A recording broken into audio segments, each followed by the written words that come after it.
Olá, eu sou a Adriana Miranda, sou professora da Universidade Federal do Piauí, campus Professora Sinobelina Elbas.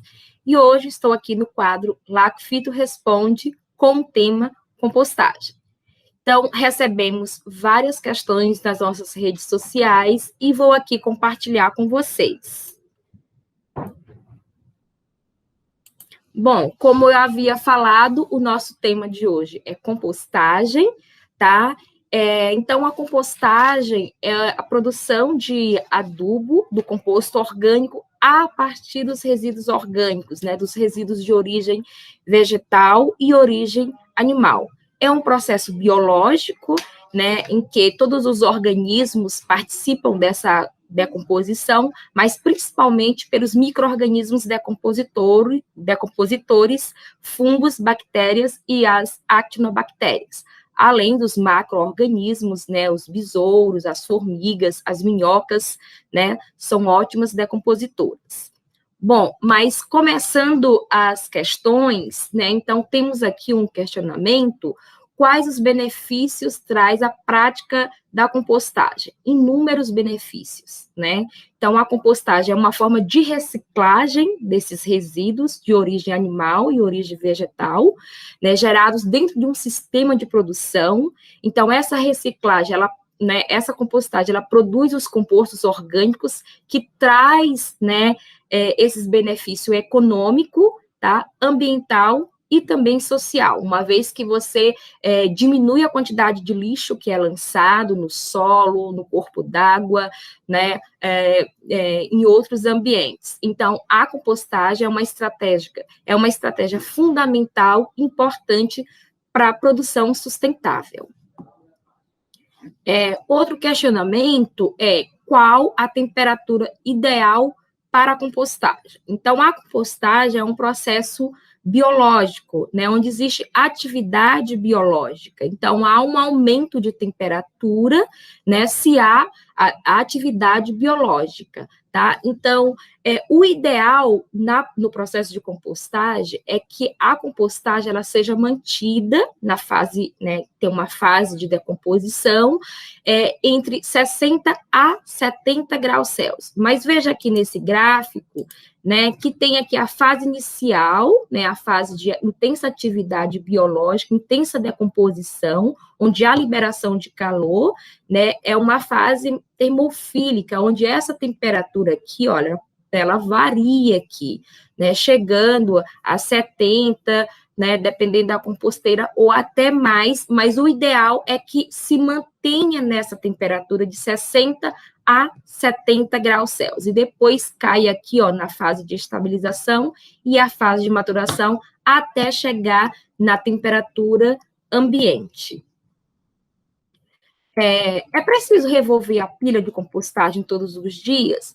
Bom, a rotina, né, do revolvimento depende do processo e também tem que se observar a temperatura, tá? Então, normalmente se estabelece uma rotina a depender dessa temperatura de 3 a 5 dias, tá? Então, quando se observa-se altas temperaturas, alta quanto? Acima de 70 graus, o ideal é que se faça esse revolvimento, porque acima de 60 graus vai haver o quê? Vai haver queima da matéria orgânica e também morte da microbiota, tá? Então, o ideal é que se faça esse revolvimento de acordo com a temperatura. E também baixas temperaturas, tem que haver esse revolvimento, porque é um processo aeróbio, né? Então, para haver entrada de oxigênio, tá? E fazer essa mistura e a entrada de ar na composteira. Então, é necessário se estabelecer uma rotina, mas em torno de 3 a 5 dias, a depender da observação da temperatura, como foi colocado. Quais os materiais devemos evitar para a compostagem, né? Então, alguns materiais pode-se evitar no processo de compostagem. Por exemplo, materiais não putrescíveis ou de difícil decomposição, material de origem hospitalar, logicamente, materiais com substâncias poluentes, tá? Evitar carnes, né, gorduras e queijo, evitar usar plantas com contaminantes, plantas doentes e ervas daninhas, porque isso pode ser um multiplicador durante o processo de compostagem. Então, são materiais que podem ser evitados no processo de compostagem, embora exista uma compostagem somente para, por exemplo, carcaças de frango, para carnes, mas é necessário fazer uma compostagem somente com essa finalidade. Existe mais de um modo de fazer compostagem, e qual mais adequado? Sim, existem várias formas e vários métodos, digamos assim, né? Que compostagem é um processo, vários métodos de compostagem. As leiras, existem inúmeros modelos de leiras, né? Os reatores também, reatores aerados, as composteiras domésticas em vários tipos de recipiente também, a compostagem laminar é outro método.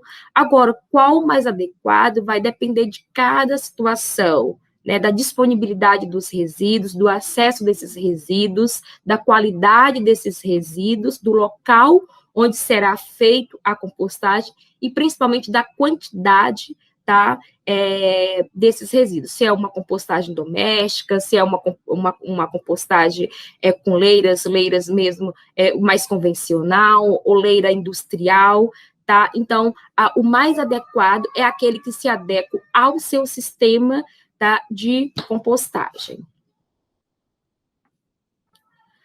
Outro questionamento faz compostagem em casa e coloco cascas de verduras, frutas, cascas de ovo e depois coloco nos meus jarros de plantas. Está correto?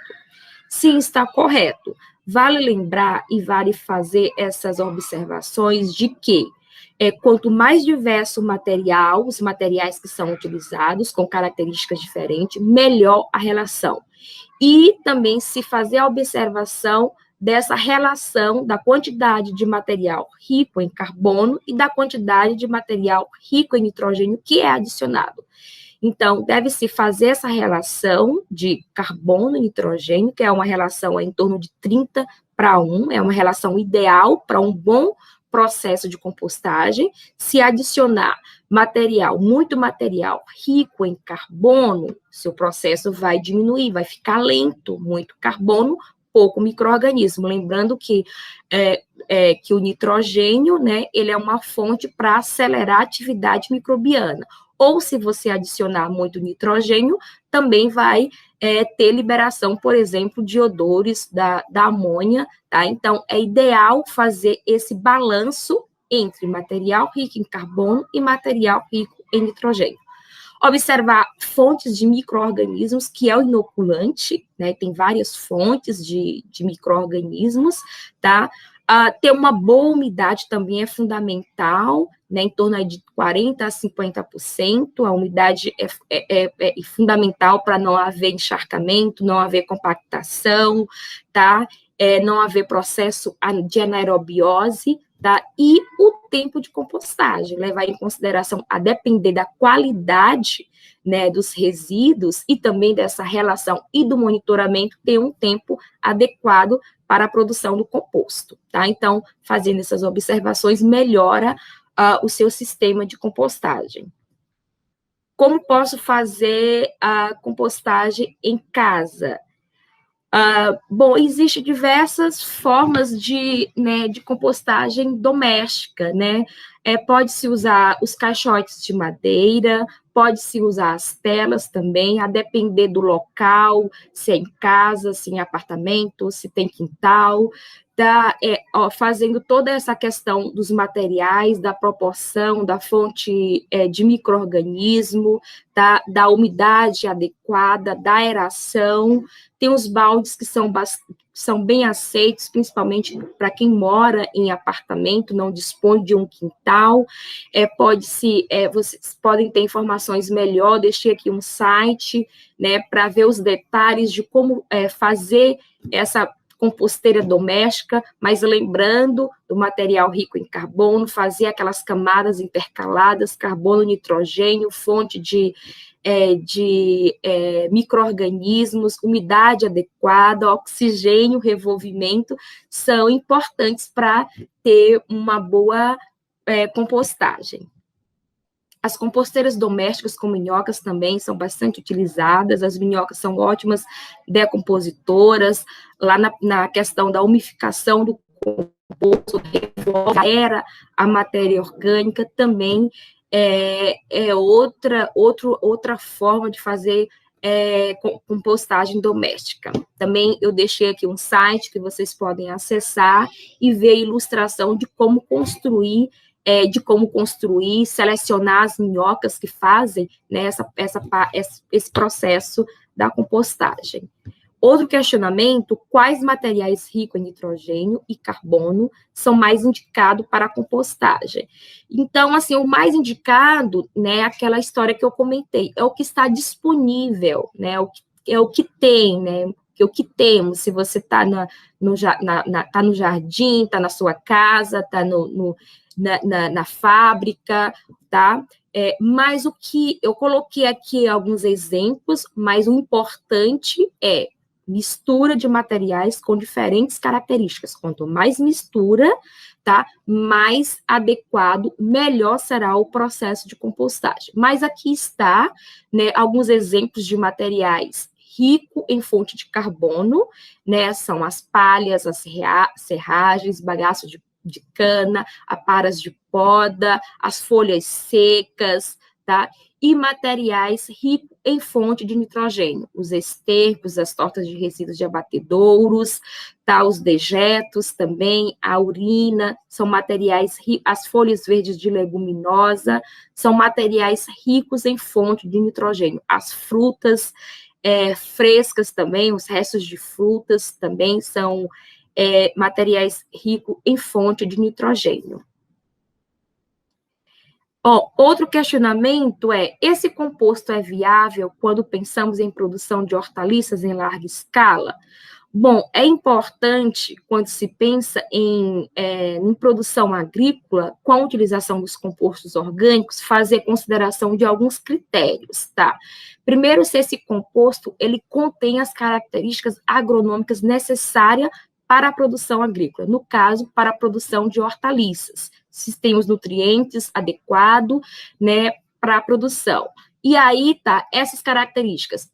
Outra também característica é a presença, outro critério, presença ou risco, tá, de contaminação química e de contaminação biológica. Extremamente importante, principalmente quando se pensa em produção de hortaliças, né, com os contaminantes biológicos e também os contaminantes químicos. Existe uma legislação que tem o limite mínimo, máximo, para o uso do composto em hortaliças. É extremamente importante a questão do aspecto sanitário dos compostos na produção de hortaliças. E também verificar sempre a estabilidade e a maturidade do composto, né? Então, a estabilidade está relacionada com a diminuição da temperatura ambiente, não liberação mais de gases, ou seja, a decomposição já está no nível estável, e a maturidade é com relação com o grau de umificação do composto, né, as substâncias úmicas disponíveis no composto.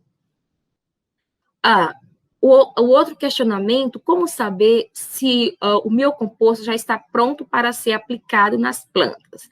Bom, é isso que eu acabei até de comentar. Existe uma análise mais visual, uma análise mais empírica, né? Então, mas a temperatura é um ótimo parâmetro para avaliar, né? É um dos parâmetros para avaliar se esse composto está pronto. Baixa temperatura ambiente, isso indica que o composto está estabilizado, não está mais havendo atividade biológica, ou seja, não está havendo mais liberação de calor, né? A cor do composto também é extremamente importante, né? Aquela cor mais marrom de terra, tá? Sem odor também, não tem que ter odor característico do resíduo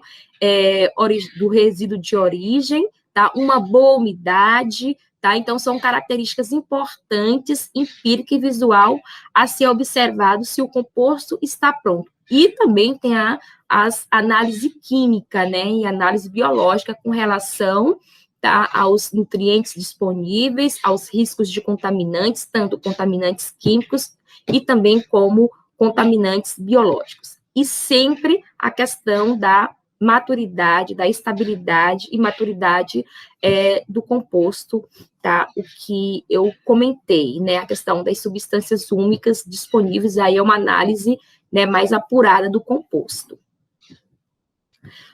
O outro questionamento é: uma boa pilha de compostagem deve ter que dimensão? Bom, as pilhas, as leiras, existem vários modelos de leira, né? Vai depender da quantidade dos resíduos, dos materiais, do local onde serão feitas essas leiras, tá? Mas, no geral, essas leiras, elas têm aí em torno de 2 a 2,5 metros de largura e 1,5 metros de altura. O comprimento é livre, vai depender da quantidade de resíduos disponível, tá? Mas o que é importante observar e colocar é com relação à largura e à altura. Então, leiras muito altas vai dificultar o revolvimento, tá? E também leiras muito baixas não vai reter o calor e vai perder bastante a umidade. Assim também como a questão da largura. Leiras muito largas, né, ela vai ter um problema aí na questão da aeração, vai dificultar a aeração e também vai dificultar o revolvimento, no caso, se for revolvimento manual. Então, observar para a questão da altura, o ideal é que fique entre 1 a 1,5, né, não muito altas e não muito baixas, e também a questão da largura. Outro questionamento: quais cuidados devemos ter ao fazer uma pilha de compostagem? Então, assim, de forma bem geral, né, quais são esses cuidados? Ter uma boa fonte de inóculo dos micro-organismos, usar material de qualidade, né, os resíduos, ou seja, né, esses materiais ricos em fonte de carbono, ricos em fonte de nitrogênio. Quanto mais misturo, quanto mais diverso, quanto mais diversas as características do material, melhor será a compostagem. E obedecendo sempre aquela relação carbono e nitrogênio. Então, o ideal é que se faça essa relação, essa proporção entre quantidade de material rico em carbono e quantidade de material rico em nitrogênio. Fazer um monitoramento adequado, né, com relação à temperatura, à umidade, né, manter sempre uma boa umidade, em torno de 40% a 50% de umidade, fazer uma aeração adequada, o que vai equilibrar a temperatura, por sua vez também a umidade, esse revolvimento dessas pilhas. O tempo de compostagem também é extremamente importante, para chegar na questão da estabilização e maturação do composto. Então, esses são, digamos, os principais cuidados, além, claro, de toda a questão do local, do tipo de composteira, do material que vai ser utilizado, tá, no seu processo de compostagem. Tá. A pilha de compostagem produz mau cheiro? Bom, se há produção de mau cheiro, há problema com sua compostagem, com sua pilha. Então, mau cheiro pode ser excesso de umidade, né, excesso de água, né, então, muita água, pilha encharcada, vocês lembram, né, que a compostagem é um processo aeróbio, então, excesso de umidade vai ficar um ambiente anaeróbio ou fermentativo, e aí produz gases. Esses gases, muitas vezes, são gases que têm mau cheiro, tá? Então, o excesso de umidade pode trazer mau cheiro para a sua compostagem. E aí, a solução seria revolver essa pilha para dissipar aí a água, ou também a questão da compactação, que vai diminuir a aeração, né? E também vai ter o problema aí de mau cheiro. Ou grande quantidade de fonte de nitrogênio, que aí produz a amônia e também traz mau cheiro, e aí uma das soluções seria adicionar mais material rico em carbono, mas sempre obedecendo aquela relação entre carbono e nitrogênio, tá? Mas um monitoramento adequado, tá? Não traz mau cheiro à sua composteira, a não ser que haja esses problemas aí, estado, vocês podem pegar mais informação nessa coleção que eu citei aí da fonte do Senar. Bom, pessoal, assim, é isso, vocês podem pegar mais informações nas nossas redes sociais, tá? Da Lactofito, tá disponível essa cartilha sobre compostagem, tem mais detalhes, como montar essa pilha, como fazer esse monitoramento, o local, os materiais, trazendo mais detalhes de todo esse processo de compostagem. Espero que tenha ajudado a vocês a compreender um pouco melhor sobre essa prática sustentável que é a compostagem. Então é isso, obrigada pelos questionamentos e até mais.